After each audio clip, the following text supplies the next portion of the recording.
Magandang araw mga ka-Berks! For today's video, mag-harvest tayo ng saging at magtatanim ulit tayo ng saging at magtatanim na naman tayo ulit ng kasaba. Tinanghali na tayong nakarating sa bukid mga ka-Berks. Gawa ng marami pa tayong inasikaso sa bahay pero pagkadating natin walang patumpak-tumpak. For the go na tayo mga ka-Berks para mamutol ng mga magugulang na saging. At sa wakas mga ka-Berks, nag-ani na tayo ng ating mga sakripisyo at paghihirap. At ito na, may maibebenta na tayo sa market mga ka-Berks. Hindi man kalakihan pero I'm sure lalaki din ito. Basta patuloy lang tayong mangarap, mag-manifest na someday lalaki din ito mga ka-Berks. Sabayan natin ang ating dasal at tiyaga mga ka-Berks. Ipadahan-dahan na natin pagtumba ng saging mga ka-Berks para iwas damage. Ito pala ang unang bunga nila mga ka-Berks simula ng aking pagtanim. Umabot din ng 1 taon at kalahati mga ka-Berks bago ako nakapag-harvest. At thank you Lord, worth it naman yung paghihintay ko mga ka-Berks. Dito sa farm mga ka-Berks, kung napapansin nyo, ang ating saging ay 2 o hanggang 3 lang yung hinahayaan nating tumubo mga ka-Berks. Para na din may ma-harvest tayo na medyo malaki ang bunga mga ka-Berks. Kasi pag hinayaan natin yung mga subual niya na tumubo mga ka-Berks, may chance talaga na liliit yung bunga at liliit yung kita natin mga ka-Berks. Kaya para maiwasan, dapat kukunin natin yung mga ka-Berks at itatanim natin sa mga bakanting area natin mga ka-Berks.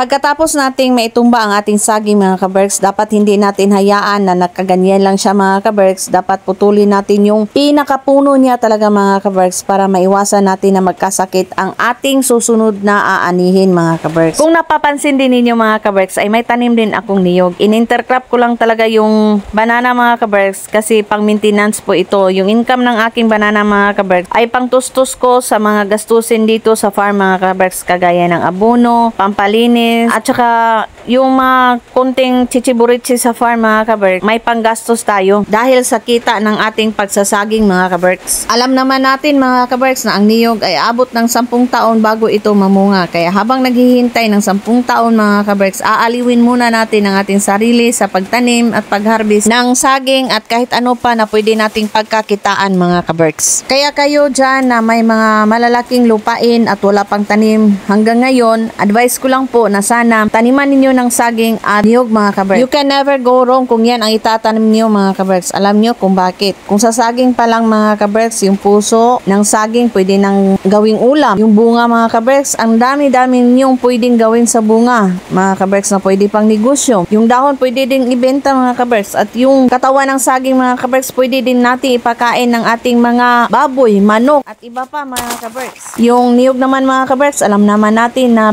very useful ang mga parts ng niyog. At ito po ang sign mga ka-Berks na in good health yung ating saging mga ka-Berks. Wala pong sakit. Clear na clear po.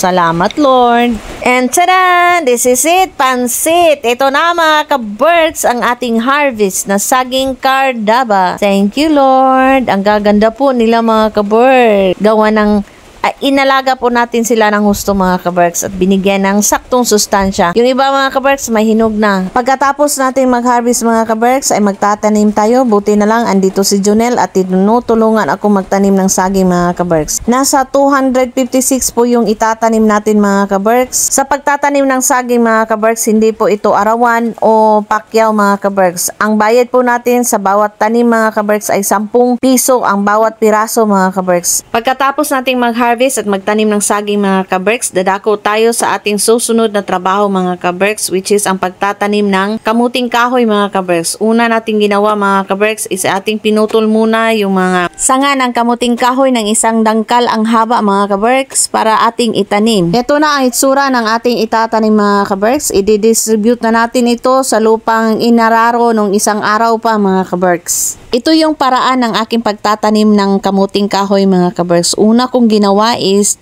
nilagay ko muna sila na pahiga doon sa lupang inararo mga ka-Berks at may layo na 2 hakbang bawat isa. Ang susunod nating gawin mga ka-Berks is tatabunan ng lupa yung mga nailagay nating kamuting kahoy mga ka-Berks. Kung pagpalain tayo mga ka-Berks, tutubo lahat ng ating tinanim. Mga 6 na buwan, pwede na tayong mag-harvest. Ganyan lang po ang buhay magsasaka. Salamat mga ka-Berks for watching. Bye-bye!